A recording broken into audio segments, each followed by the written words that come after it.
You're listening to PetLifeRadio.com.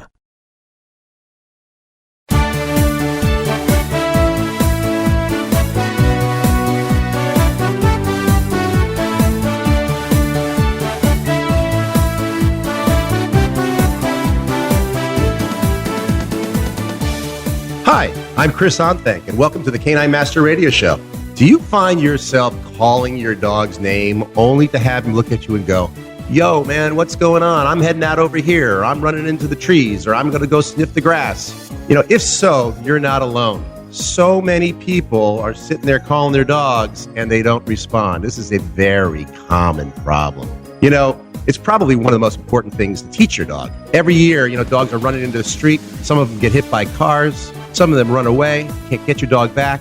It's so important to have a reliable, as we say in the obedience arena, recall, sort of recalling your dog back to you or teaching your dog to come. It's so important to have that pretty darn reliable. It could save your dog's life. It could cause you a lot less aggravation. It could get you off to work on time. The benefits are amazing. So I'm going to talk about that today and figure out how we can get your dog to come when called reliably and stop a lot of these hassles that are sort of hitting you on a daily basis. By following a few simple steps, we can make it so much better.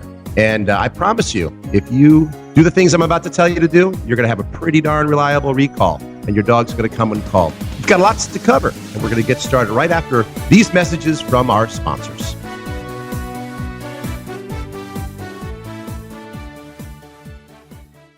Put on a perfectly pawsome pet party. Having an awesome birthday or adoption day celebration for your four-legged friend? Or just want a fun excuse to throw a fun party with your friends from the dog park?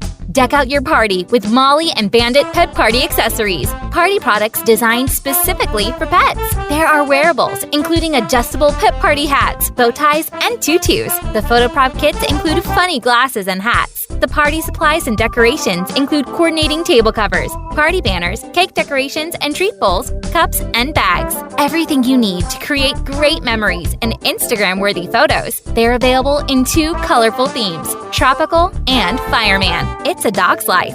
Celebrate it with Molly and Bandit Pet Party at mollyandbanditpetparty.com/petlife.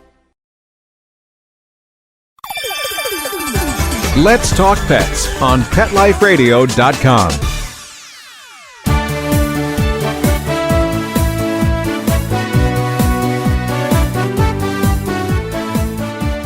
Welcome back. I often hear from clients that they don't get their dogs to come when called. And it is a very frustrating thing to not have your dog coming when called. So here's how it works, guys. Your dogs see cause and effect. I come to you, you call me, you're going off to work, and you shove me in my crate. I come to you, and you call me over, and then you pull out the nail clippers, and you clip off my nails. And I hate that. I come to you, you call me because I've just took the couch. You grab me by my collar, you shove my nose towards the couch. Bad thing to do anyway. And I hate coming to you because every time you call my name, Chuckles, get over here. Did you do this, Chuckles? And what's going to happen is your dog's not going to want to come to you. He's going to hate coming to you because every time you call him, something negatively impacts him. Cause and effect. You should never, ever do anything negative to your dog after you call him. It includes, let's say you're going off to work. I got to go to work. My dog's outside. Chuckles, come over here. Come over here. Come, Chuckles. You grab him. You shove him in his crate. You pick up your keys. You put your jacket on, and off you go to work. And now Chuckles is all alone. What do you think Chuckles just figured out? That if I come to you when I'm outside in the morning and you call me, now you're shoving me in a crate and I'm going to be in there for the next, 4 to 8 hours. So these are negative things that happen when your dog is come when called. You should never do this. Anytime you call your dog when you call it, it has to be positive. Always. Always.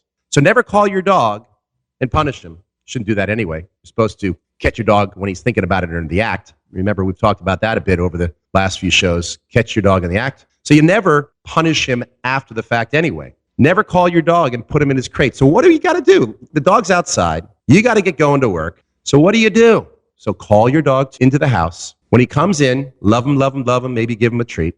Wait for 5 minutes. Then go and get him, grab him by the collar, or tell him, crate, give him a treat in the crate, and off you go. See, that little 5-minute interruption, he won't see cause and effect. So it's really important. I got another one. How about the dog runs away? He's ran away. He's gone for 5 hours. You can't find the dog. You got signs up all over the neighborhood. You are calling your dog everywhere, up and down the street. Chuckles, come, Chuckles. You can't find your dog. Now you're late for work. You've messed up your whole day. You've missed your party, whatever has happened. And the thing is, Chuckles is next door. He's next door playing with a little puppy that he found. He's covered in mud. You find him. You are furious. You walk over to him and you go, now what should you do? You should do this. You go, Chuckles, I want to rip your little head off, in a nice, sweet tone. But of course, you would never reprimand him if he comes to you. Never reprimand your dog for coming when called. Bad idea. Cause and effect. Okay, so let's talk about how this all works. You know, there's an instinctual component to coming when called. Let's talk about tones for a second. All around the world, animals are being trained, whether it's a horse or a cat or an elephant or whatever people are working with animals, farm animals. Getting an animal to come, all around the world, people use the same type of tone. It's called a repetitive tone. Repetitive tones create movement. How do you call a cat? Here, kitty, kitty, kitty, kitty, kitty, kitty, kitty, right? I'm telling you right now, you call a cat that way, generally they come running. How do you make a horse move? Right? Repetitive tones. So if I'm calling my dog with a long tone, not a repetitive tone, chances are, instinctively, the dog is probably not going to want to come. And I'm going to tell you why. Because long tones stop movement. How do I stop a horse from moving? All around the world. Whoa! Long tones. So when I go outside and I call my dog Chuckles to come, and I go, Chuckles, come! Instinctively, it's stopping him. So we can pair come with a treat, and they can learn that one long tone means come, but instinctively, his reaction to that tone is actually to stop. So how should we call our puppies and our dogs? I like to do, come, come, come, come, come. I call my Dave like this. I saw my kids this morning doing this. Dave, come, come, come, come, come. They naturally do it. And the Dave comes running every single time. I got a great recall with Dave. But that's one component. So tone is really important. One more thing. Don't do a guttural tone or a threatening tone when you call your dog. Chuckles, come. Come here, Chuckles, come. Bad idea. Guttural tones are going to be threatening. So you don't want to do that either. I like to call the dog in a nice, happy tone. Chuckles, come, come, come, come, come. Come on, Chuckles, come, come, come, come, come. And pretty soon, Chuckles is on his way running to you. Now, here's the next thing is that I like to also play to teach a game. And one of the things that you always want to do is you want to imprint the word come, come, come in a certain way. And I call this a recall game to my clients. What we do is that we get two people. We start off with two people, and we start out pretty close together. And I'll give treats to my client, and I'll put treats in my pocket as well. Now, here's the thing. Your dog's only coming to treats. I hear this all the time. My dog only comes to the word cookie. Well, that's fine. You know what? You got a good recall. Your dog knows that if he comes to you, he's going to get a cookie. There's nothing wrong with that. But here's the thing. We don't want to be sitting there feeding our dogs all the time. We're going to talk about that in a moment. But when I do this recall game, basically what I do is I take about a bunch of treats and I put them in a pocket. And I put it in a pocket for a reason, because I don't want to be holding the treat in my hand every time I call my dog. I want the dog to come to me, and then I reach into my pocket. So the dog's kind of guessing, do you have a treat? Do you don't have a treat? They never know. So here's how it works. You're going to grab two people. You start off with two, and then you might add a third and a fourth. And they start at a distance at about 15 feet apart. And I'm going to lower my stature initially to call my dog, especially if I have a more of a fearful or a body pressure sensitive dog, meaning you bend over the puppy backs up. So kneel down. You got some good treats in your pocket. I like to use there's a treat called Tiny Tots made by Solid Gold. I tend to use those. You can get those, I think, at most pet shops around. It's a soft treat. I stick it in my pocket. I call my dog, Chuckles, come, come, come, come, come. I'm kneeling down. Chuckles will come over to me. I will grab him by his collar first, and then I'll reach into my pocket and give him a treat. Grab him by his collar first, then reach into your pocket and give him a treat. And the reason why I grab him by his collar first is that I'm going to teach him that if I grab your collar, a treat is coming.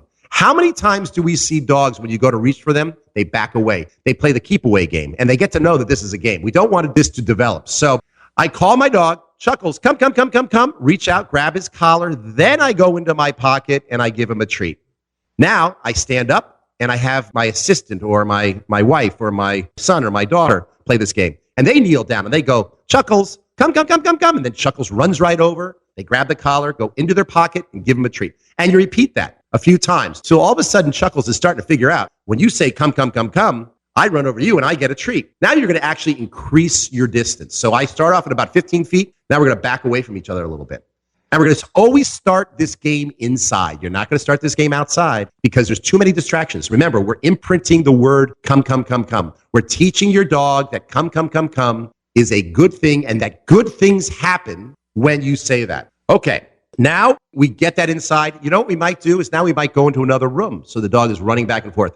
I might add now a third person. So get 3 people with treats in their pockets and calling Chuckles in different orders. Pretty soon, Chuckles is going to think this is the most fun game going. He will love this. Okay, so the next thing is once we have that, and it's doing pretty well inside, once that come, that recall game is working pretty well inside, now we're going to go into an outside situation, maybe your backyard, where there's not a lot of distractions because you want to add distractions gradually. Okay, so you're going to start playing this game outside in the yard. Now, one of the hardest things is to call your dog from your back door because your dog has probably learned that when you call him from the back door, he comes to you, you bring him inside, and all his fun ends. So you basically want to start the come, or the recall game outside with 1 to 2 to 3 people, and then gradually back up to the door that you would call your dog from. So you probably use your back door, your sliding glass door, or whatever that may be. So as I back up gradually,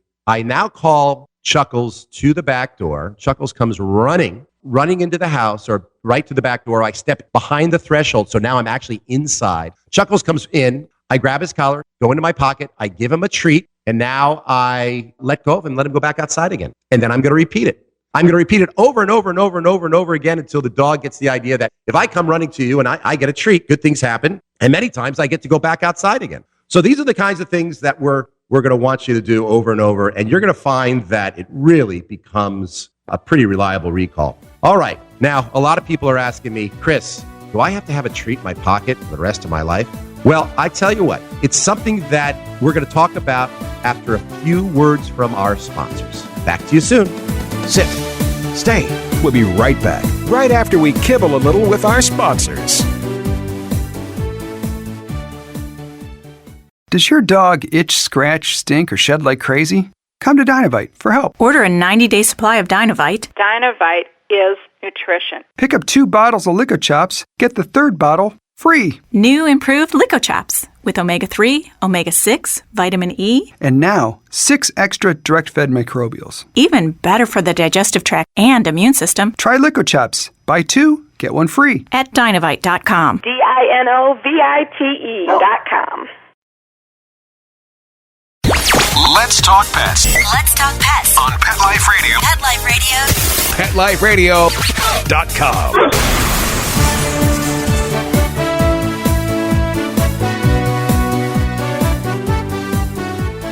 Welcome back to the show. So do I need to have a treat in my pocket for the rest of my life when I call my dog? And the answer is no. All right, let's talk about this. The biggest reward to a person that's in Gamblers Anonymous is called the variable schedule of reinforcement. That's why there is Gamblers Anonymous. Those poor son of a guns are addicted to a variable schedule. Meaning this, I go to the slot machine, I put in my coins, I pull the lever, ching ching, nothing. Ching ching, 5 quarters. Ching ching, 2 quarters. Ching ching, nothing. Ching ching, jackpot. Okay, that's a variable schedule. And that's the most addicting schedule for any animal, any person or any animal. So basically what I'm about to show you guys to do is that you're going to make your pocket a slot machine. We're going to make your dog addicted to coming when called. So this is how it works. You're going to take those 7 treats. For the first 3 weeks, when you start this program or this new regime of teaching your dog to come, for 3 weeks, I want you to have treats in your pockets. Now, I know, ladies, a lot of you don't wear pants with pockets, so go get some. You're going to put treats in your pockets. I don't want you to have a bait bag or a fanny pack because then that becomes a visual cue that I need to have on to come to you. In other words, the dog won't come to you unless you have the bait bag on. We don't want that. So you're going to go get some, I don't know, a Charlie Bears, a harder biscuit. Charlie Bears is another great treat, I think, that works well. But you want to get a treat that your dog really likes. So you're going to put these in your pocket. I wouldn't use hot dogs because they get all slimy and cheese, and you don't want that in your pocket. A treat that is going to hold up in your pocket with body heat, because sometimes they start to disintegrate if it gets warm. So you're going to stick those 7 to 8 treats in your pocket. You've been playing this recall game, and every time you call your dog for the next 3 weeks, every single time, you're giving him a treat. So what are we teaching him? We're teaching him that you are a slot machine. You know, when I go to play a slot machine down in Atlantic City or Las Vegas, I don't walk up to the machine and go, hey, I wonder if they put money in this machine today. I expect that there's money in the machine. So that's what we need to get your puppy to think, that you're always walking around with treats in your pocket. You may not be later on, and you probably won't be, but he'll think they're always in there. So for the next 3 weeks, every single time that you call your dog, Chuckles, come, he's getting a treat. For 3 weeks, you're going to call him several times a day. And remember, cause and effect. So you're going to call him, grab him by the collar, reach into your pocket, and give him a treat. You're going to do that for 3 weeks, every single time. After the 3rd week, now by this time, you should see that your dog comes pretty much 85% of the time. And what's going to happen is that your dog is coming, you grab his collar, give him a treat. The next time you call him, after 3 weeks, you call him, he comes to you, you grab his collar, and you give him a lot of love. Oh, I love you, love you, love you, love you, love you. And then I call my dog the next time, and I give him a little love. Next time he comes to me and he likes to play ball, I throw the ball for him. Next time he comes, I call him jackpot. 4 to 5 treats all over the floor. Maybe last night's steak is in there as well. My point is that the dog starts to come to you when called, and he is getting addicted by this variable schedule of reinforcement. He never knows what's going to come, but every once in a while there is a treat. Now, gradually what you do is you increase the time between when you give him a treat, but you're always going to make it positive. You're always going to be happy when he comes. You're always going to give him a little pat, and every once in a while you're going to give him a treat or a jackpot or a ball throw or whatever he loves to do. So basically the dog starts to become addicted to coming. So you know what? We have a lot of people out there right now that I know have questions for me. And Jamie is here. Jamie, tell me what questions we have from our listeners about coming when called. Okay, our first question is from Maggie from Virginia. Maggie says she has a border collie who is so fast. What should she do if her dog is running away from her and she can't catch him because he only wants to play chase? Well, you know, Maggie, this has probably become a learned game. So when she calls him, Jamie, he just runs away. Is that? He's running in the other direction and initiating a chase game. Aha. Okay. So here is something that works really well if you can't get your dog to come close to you or starts to play the keep away game. What you do is you never go towards your dog when you call it. This is very important. If you call your dog and he won't come, don't start walking towards him. The best thing you can do is actually run in the opposite direction. This is key. Clap your hands, run in the opposite direction. Because when you do that, the dog is going to start chasing after you. It is very important that you never, ever chase after your dog when you call him, because then he's going to play this keep away game. And that's, I guarantee, that's how Maggie got this dog to start doing this. This dog has learned that if it doesn't come, she starts coming after him, and now he plays keep away, and he thinks this is the most fun game. So what you should do, Maggie, is you're going to call your dog. If he doesn't come, run in the opposite direction. When he gets to you, or kneel down and go into your pocket, grab his collar, go into your pocket, give him a treat. You're going to want to teach that new come cue, and then he's going to learn. Now, one more thing. You know, a lot of people have been using the word Chuckles, come, and they don't have good responses. So what I want you to do is you're going to change your cue, which changes the game. So by going from Chuckles, come, and now going to Chuckles, come, it's actually a different cue. It's like people telling me, my dog only comes to the word cookie. Well, it's fine. You got a good come when called. It doesn't matter the cue. Dogs don't understand language like we do. Dogs understand cues. So change the cue, change the game, and stop running after your dog. Well, Maggie, I just want to tell you this really does work. I was with a friend the other day, and she has a little dachshund who got out into a main road, and she was in a panic chasing after the dog. And I said, stop, let's run the other direction. And as soon as we ran the other direction, the dachshund stopped and started to chase us. She just wanted to play chase. She didn't care if she was the chaser or the chasee. And then we got her in our arms, and we learned a lesson, and that really does work. So good luck. Awesome. All right, we have another question. Lisa from Maine has a boxer. She says, my boxer recently got out the front door when the kids were playing, and we didn't notice right away. We were so terrified. We drove around all night looking for him, put posters up, alerted animal control. We could not find him. We were so distraught. Then 2 days later, he showed up in our yard. We were so thrilled and didn't know whether to scold him or hug him. What is the best thing to do in this situation? you remember that you can never really correct a dog. You can't correct a dog if you don't catch them in the act or when they're thinking about it. So if you were to scold him when he came back to you, all you're doing is scolding him for coming to you. And that's going to have a disastrous effect. So what you should do in that situation is, first of all, boxers love to run around and they love to run. I've heard of boxers, they get out and they're just wanting to get a lot of exercise. That's a high energy dog. So make sure that you have your dog contained in a fence. I would go out and get yourself a fence so that your dog can't run away. And of course, we never tie up dogs, so you wouldn't do that to any dog. But a fence, a real fence, is a good thing to do. If that happens again, he escapes, what you're going to do is you're going to call your dog, he comes to you, give him treats and love, and then start a program, as I've stated in this show. Teach him the come recall game and get a reliable recall. And you're going to find that pretty soon your dog likes to come when called. Now, here's the thing. The recall I've just described is about 85% reliable. And on one of my next shows, I'm going to talk about the emergency recall. And that recall is where we activate the dog's prey drive. It especially becomes effective with dogs with high prey, kind of like your dog, Maggie. The boxer, I bet you, has a high prey drive. And what the dog's going to get is that the dog will become about 95% reliable. You won't believe it. And it works incredibly well. So on one of our next shows, I'm going to teach you guys the emergency recall. So stay tuned for that show. I have one more question. You do? Chris. Yes, Okay. we do. This question is from Jerry from Ohio. Hi, Chris. I have a beagle, as we know, follows the nose and has a high prey drive. I would love to be able to let him off leash at the park or run free in a field, but I'm worried he will run off and I won't be able to get him back. I have a pretty good recall command, but when he is outside, he is just too distracted. What is the safest way to work towards getting him to be able to be off leash?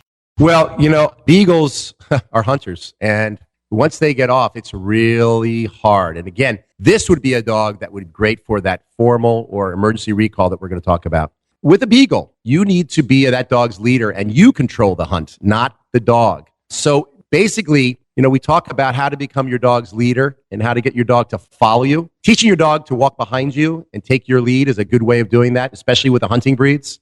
I, at that point, would not let my dog off leash if I don't have a reliable recall. If I have not gotten that dog to come when called on a variable schedule of reinforcement, I wouldn't do it. Now, I have seen beagles have amazing recalls with the come in a variable schedule because you know what? A lot of beagles are food hogs and they love that variable schedule. And sometimes that drive will be higher than what we call its prey drive. But when your dog's out running around and sniffing and hunting, it's a very hard, what we call drive or instinct to compete against unless you have a very good recall already established in your repertoire. So until you have that, your dog should stay on leash or in a fenced area. And I wouldn't walk your dog off leash because you're just teaching the dog that it gets to ignore you. Here you are calling your dog, your dog's running off. He's learning that he doesn't have to respond. And then to try to fix that later on is much, much harder. All right. I think that's it. What a great show. And make sure, I really hope you found our show interesting today. Make sure that if you have any questions, you can always email me at chris@caninemaster.com. That's CANINE master.com. And be sure to visit our website, caninemaster.com, or just click on Ask the Canine Master and leave your questions for me, and I'm going to do my best to get back to you. I may even have you call into the show with your questions. So send me your videos and your photos so I can help to see what's going on with your dog and maybe help you master the solution with your pet. Follow me on Twitter at Canine Master and ask me your questions. And with that hashtag Ask Canine Master, that's hashtag Ask Canine Master. Goodbye for now, and see you next time on Canine Master, where I will continue to help you master the relationship with your dog. Let's Talk Pets, every week on demand, only on PetLifeRadio.com.